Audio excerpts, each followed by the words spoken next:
Everyone, James Elliott here. I have Jonathan Mast here. Today, we're going to be talking about the fact that the future is bright, how to accelerate your business, success, efficiency, and effectiveness, even during times of uncertainty, a downturn, or despite the economy.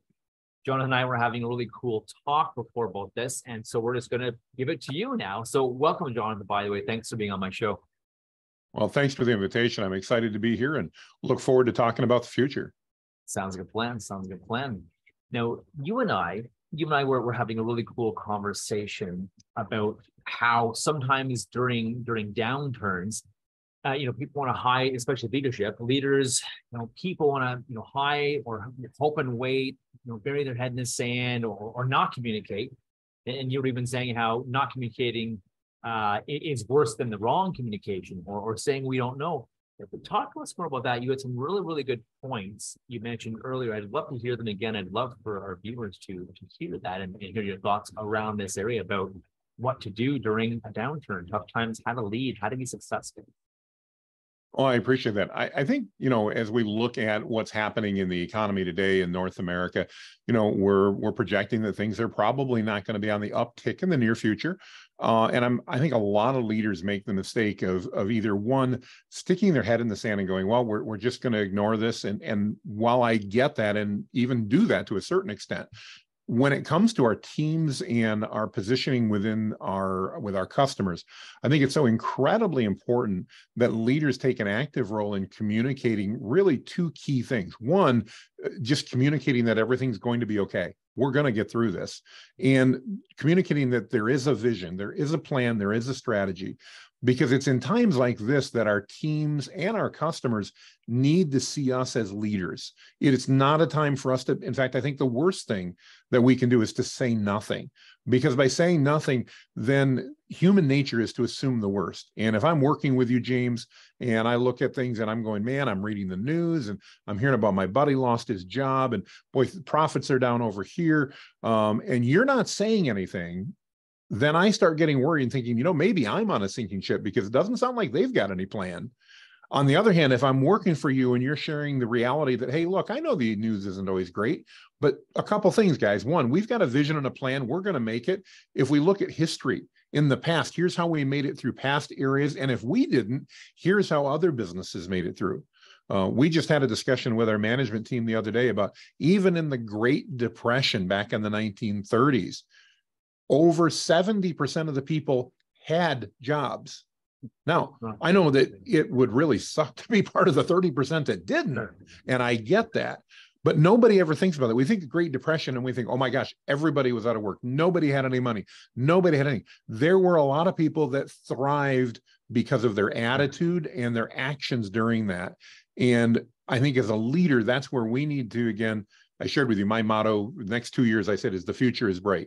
We need to share that with our teams, not blindly that they go, oh yeah, Jonathan doesn't have a clue, but with conscience and with clarity that there's a plan, we're leading, and you are on the right bus. You're on the right train with us. Fair enough. And having them, giving them at least some sort of certainty, even the certainty that you may be uncertain, or hey, we don't know where this is. We're going to have roundtable. Let's discuss. Let's talk. We're here. Door is open. We get it. It sucks. Let's keep the conversation going, to your point, versus not saying anything and people like, oh, this ship is is headed down. I'm going to jump.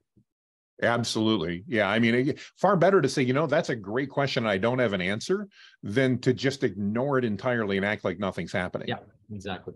Or not to ask questions, not to say, hey, what are you guys concerned? What are you worried about? What do you need? What do you need to be successful? What are customers saying?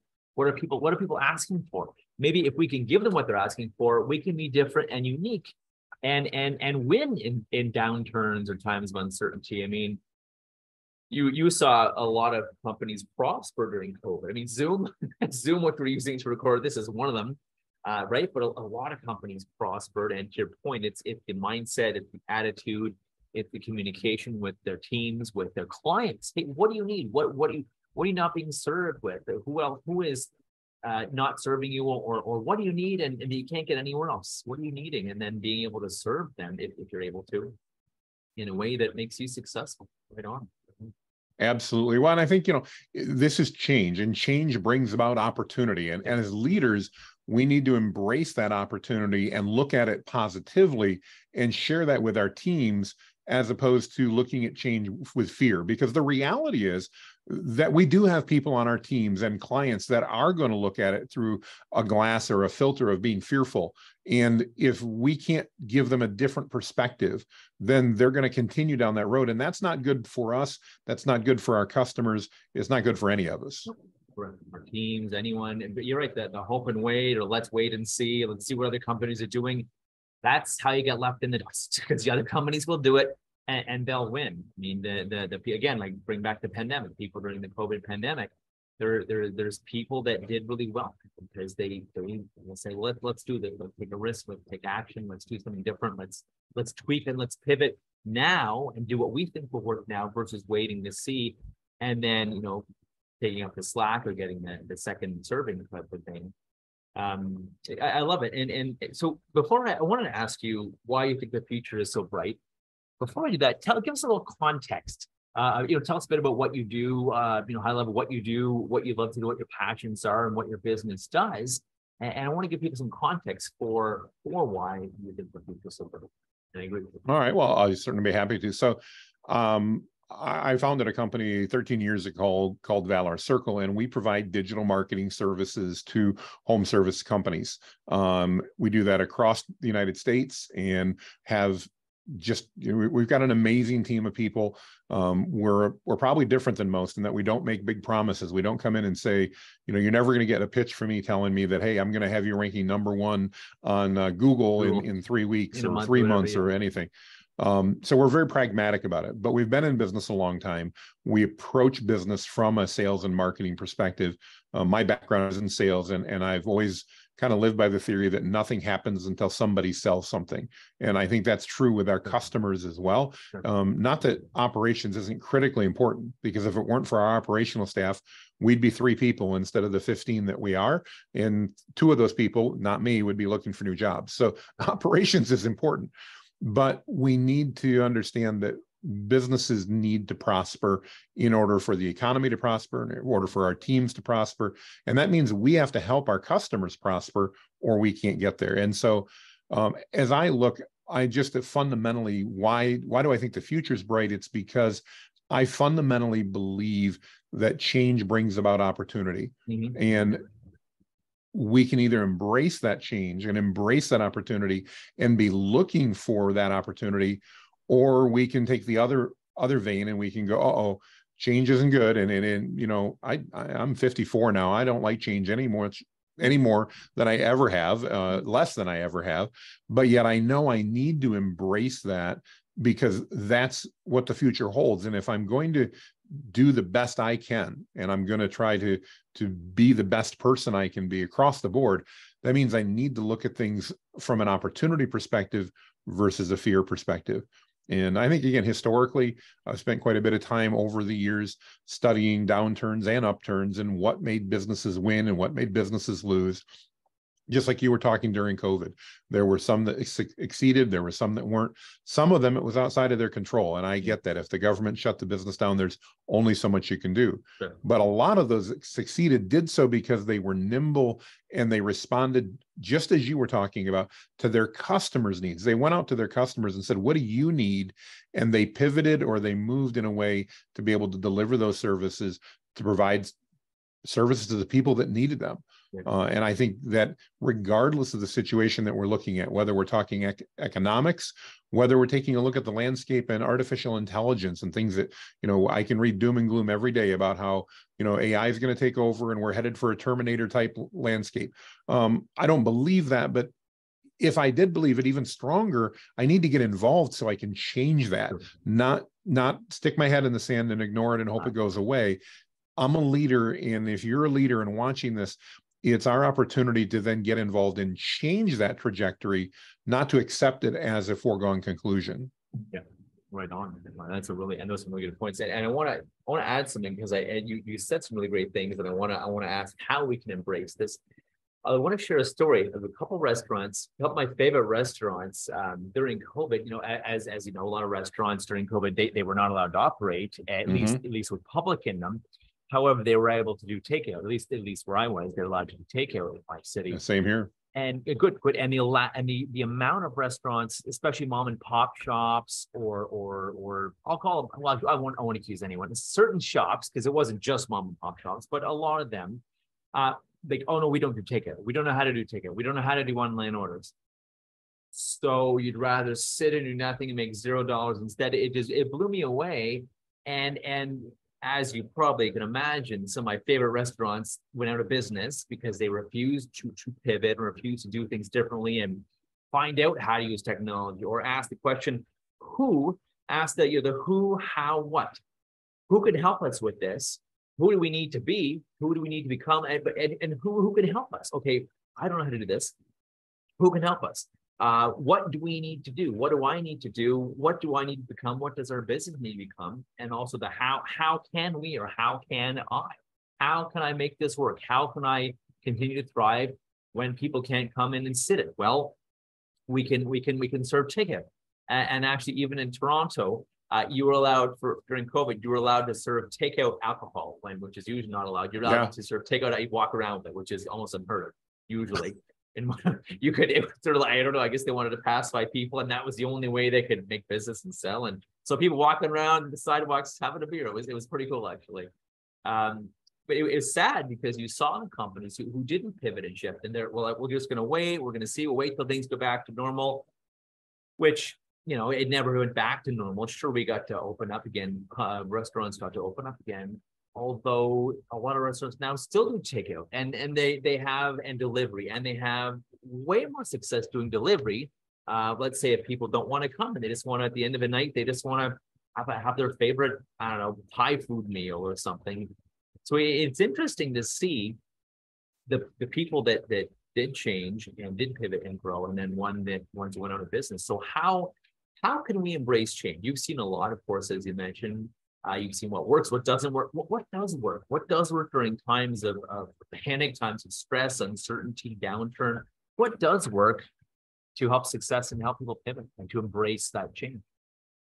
Well, I think in my mind, it's a couple things. It's first deciding as an individual, as a leader, that I'm going to embrace this and I'm going to find a way through it. Because if you believe you can work through it, you will. If you believe you're going to be turned upside down and go bankrupt over it, you probably will. And again, that may just be because you're not saying anything and your staff all leaves because they're freaked out. So first and foremost, I think it's deciding and really developing that conviction that while I may not know what the future looks like, I know I'm going to be okay, and I know I'm going to be able to get through this. Once you've done that, I think the second step that's so important is to surround yourself with like-minded other leaders and entrepreneurs, and get involved in a mastermind, in a group, in a coaching group, whatever it may be, with other like-minded individuals, because there are going to be bad days. There are going to be days when you feel like kicking the dog and or just laying down and forgetting for the day. And you need your peers that you have learned to grow and or to respect.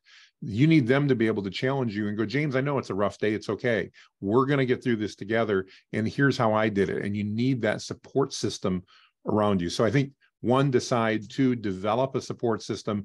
And as a leader, that probably means shelling out a couple bucks, even in the hard time, to join a group that other successful people have been in. Because no offense to startups, I was one once myself, but you don't need somebody that's not weathered this before. You need a leader that's leading a business who's proven they can get through this, who made it through COVID, who maybe made it through 2008 and that downturn and other things like that. That means gray hair is good. But again, it also means you're probably going to have to pony up a little bit of cash to join one of those higher level groups to get connected with those individuals.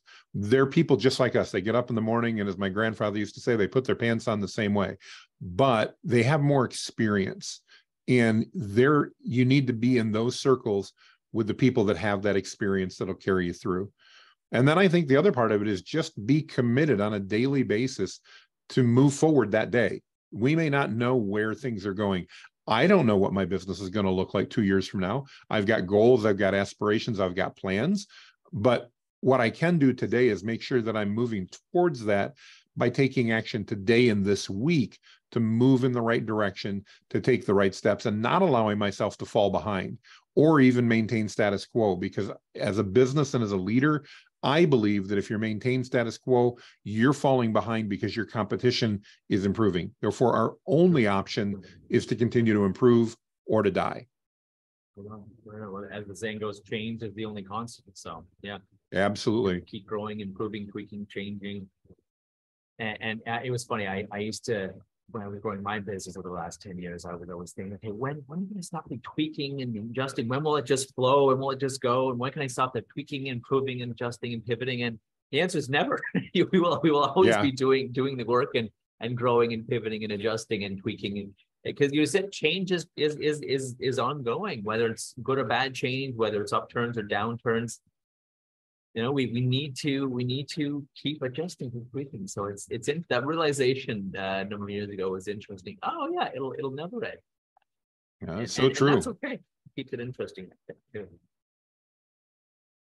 You and I were talking a bit about as well, not to make this a talk all on AI. However, you were talking again about embracing change, and pivoting. We talked about AI and how AI and artificial intelligence can really help business owners be more effective, more efficient, and get things done faster. And again, people that are not embracing, and again, I want to caveat this for people, you don't have to become an AI expert per se.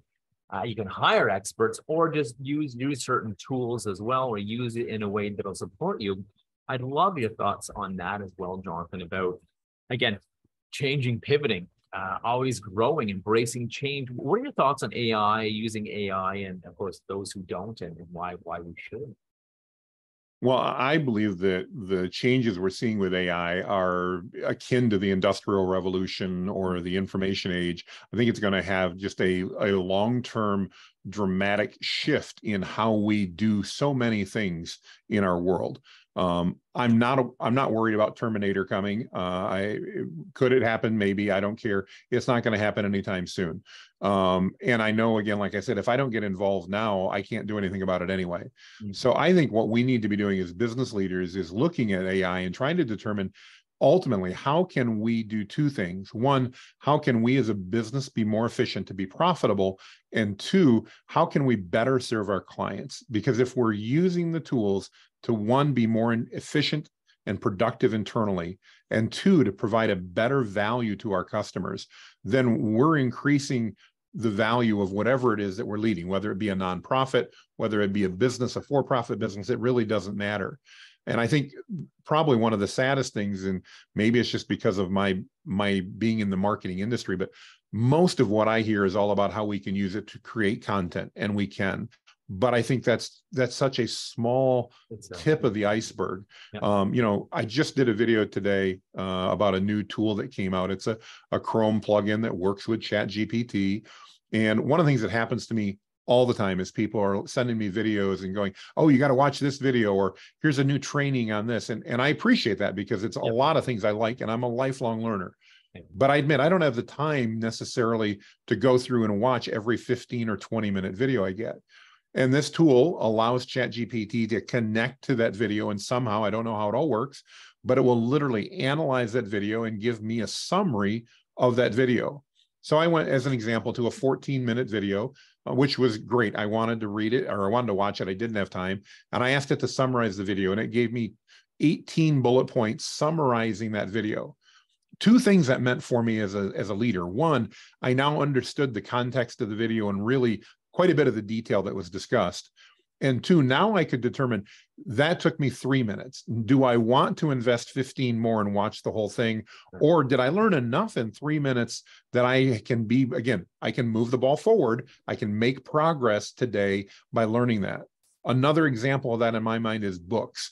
I love to read, and I get tons of recommendations for books. But again, I don't have time to read them all. There just isn't enough time in the day. But I can use the AI tools now to go in and ask it to write me a summary of the book and include actionable items from the author. And if that book was published in the last, certainly before 2022, it's going to be able to give me that information. And usually, not always, it's very accurate. And then if I want, I can drill in more. The irony of this is I've bought more books in the last 6 months than I bought in the previous 6 months, because what ends up happening is I end up reading the summary going, wow, that was really interesting. I'm going to need to reference that again, and I'm going to forget. So I'm going to buy the book. I'm going to put it on my bookshelf, because then when I want to reference it again, it's there if I need to grab it. The power does still go out in Michigan sometimes, so then we need that. Or if nothing else, I can turn around and I can look and go, there's that book that guy James Elliott wrote. Oh, there it is. And I can find it, I can grab it, and I can go back and do my research. So, those are just two of literally all kinds of things that we can use AI for. And I think that as business leaders, we need to do a better job, not just as business, but as leaders, we need to do a better job of embracing it and finding out, again, how can we be more efficient? How can we teach our team to be more efficient? And ultimately, how can we deliver better value to our customers? I love that. I love that. And thank you for the tips. And I love the saying that leaders are learners, whether you're an entrepreneur, a small business, solopreneur, 10, 20, 50, 100, 10,000, 50,000 employees. I think leaders are learners, and yes, we need to do it effectively and efficiently, and not everything is for us. Tell us, please, the name of the Chrome plugin. It is harpa.ai. So HARPA.ai. There you go. Yeah, Chat GPT Chrome Automation Copilot. Interesting. Yeah, and it's really impressive. The other one that I use a lot, and this is really important, I believe that when it comes to AI, we need to learn a new skill, and that's called prompting. In other words, how do we ask it questions to get the right response? And if you're struggling with that, there's another, if I can, it's not mine, I'm not making any money, but another plugin I use all the time is called Prompt Storm. It's free. It's another Chrome plugin. So you got to run it in Chrome, but it gives you a guided methodology to create the prompts you want. So you pick a category, you pick this, you pick that, and it helps you. It's really beneficial as you're learning how to do prompting, because it will open up worlds that you didn't know existed. Like using prompting Chat GPT or prompting AI is what you're talking about. Exactly.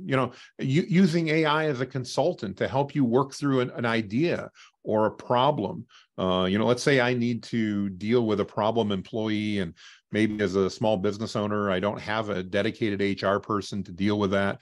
And I need to know, how do I work through this process, an improvement process to warn them, but then guide them and teach them and hopefully resolve this issue.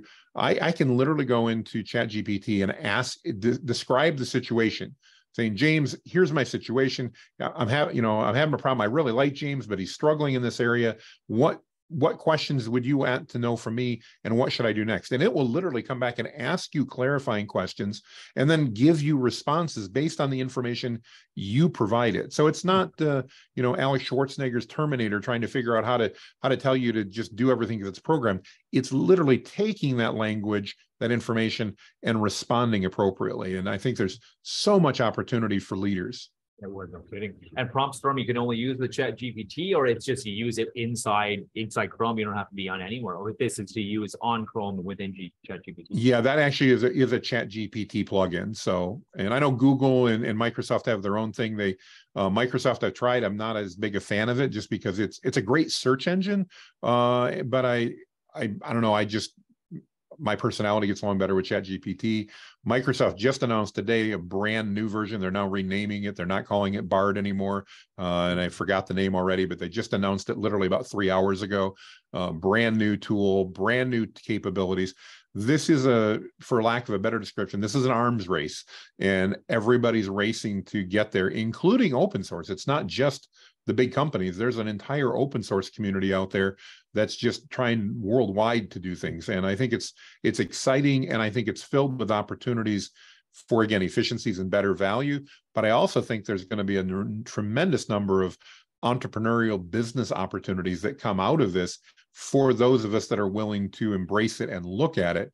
I don't know what they look like. It's not, I'm not talking about the videos on YouTube where they talk about, hey, you can use ChatGPT to write a kid's book and sell it on Kindle. That's fine if you want to, but I'm talking truly changes in the economic and business landscape that will change the way that we do certain things. Very cool. Very cool. Very cool. Well, there we have it. I love it. I love it. So being more efficient, more effective. Anything else you'd recommend Especially because our talk is being successful in uncertain times, in a downturn. Any last things you would leave people with, Jonathan? Anything else you would really like to get out there, here, have people hear, or just leave them with? I think, again, more than anything else, it's adopting the belief system that the future is bright and that, you know what, you're in control of that future. No one has a better opportunity than you as a leader to change that future, or to make sure that future looks as good as it possibly can, and accept that good as it possibly can doesn't need to be perfect. Sure. But you being a leader can take something that would have been at best average or negative, and you as a leader can turn that into a positive by leading yourself, your team, your family across the board. You can do that. And I believe that's the single most important thing we can do, is changing our personal conviction about that. I agree. I mean, we get what we focus on. I teach this in my courses. Your brain creates what you focus on. You change your filters. You focus on things. Your filters will let different things in your brain. Your unconscious filters let good stuff in, bad stuff in. You get what you focus on. And to your point, if you think you can or you think you can't, well, you're right. This is people heard this before. It's just we need to often remember it. And the saying I love, I can't remember who created this saying. It might have been me. If you want certainty, create it yourself. If you want to have there is no certainty in the world. If you want certainty, create yourself. And to your point, John, go out and take action. Invest in something. Spend money. It's the most counterintuitive thing, but spend money when money is tight. Spend money when you don't have much of it. It's Absolutely so counterintuitive, and it can be scary too. And I get it. Although that's why, the 5% of the world is wildly successful, because they get it and they go against that unconscious programming of, well, the shortage of money, or we're slowing down business. Well, then we need to save all the money. Well, no, we need to invest and take action, make things happen, especially when other people are hiding, because then it's so much easier to be successful when everyone else is hiding. Absolutely. And again, that's that second point. Surround yourself with others that are leaders and that are committed to being positive about the future. I am fortunate enough to be involved in an amazing group of positive, energetic, successful business people. And I have bad days like everybody else, but when I do, there's always somebody in there sharing something in the groups that we're involved in or whatever that makes me reevaluate. Or I see some people in the group that are certainly less fortunate than maybe I have been, whether it be with physical issues or other things. And as business leaders, they're embracing life, even though the world says they shouldn't be able to do anything. And those are very motivating to me. And I find it, if they can do that, then I absolutely can do that. And I have an obligation to do that in my mind, just to society and my fellow man, to be and do the best I can. Agreed, my friend. Agreed. That's amazing. And to your point, hanging with people, you're a direct reflection of the top 5 to 10 people you spend the most time with. So choose freaking wisely.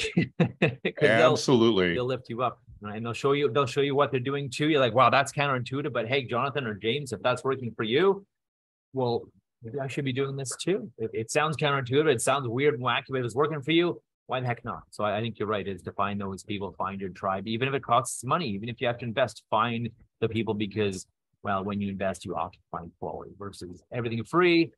Well, you're combining a million free ideas together, which doesn't often work. And again, free tends to attract lower quality people. Not always, but it tends to attract, or at least they're often not willing to invest in the better stuff. So anyways, food for thought. Absolutely.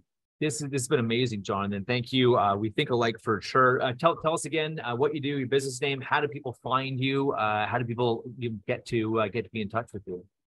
Well, if anybody wants to get in touch with me, it's really easy. They can either go to my website, which is jonathanmast.com. That's MAST, or they can go to my business, which is Valorous Circle, and that's VALOROUS circle.com. And all my contact information's on there, that you can get a hold of me, email, phone, whatever, and reach out if you've got questions, you want to chat. You're having a rotten day and you need to talk to somebody with a good attitude. Seriously, give me a buzz. If I'm available and I'm not in a meeting, I'm not talking to James, I'll be happy to do that. Right. I believe that we need to support each other. And again, that's my goal. I agree, brother. Absolutely agree. It's what goes around comes around. I think we give, we receive, and even if it's not from that exact same person, I've seen it in customers and networking groups, all kinds of stuff. I give and give, and even if it doesn't come back from that person, the more I give, the more I get back. Absolutely. It's fascinating how it works. So I agree with you. We all need to help each other and support each other, and maybe a little butt kicking and accountability too. We're during scary times. Amazing. Thanks for being on my show. Thanks for helping me provide value, do what I love. It's been a pleasure to have you, brother. Thanks, James, for inviting me. It has been an absolute pleasure. And I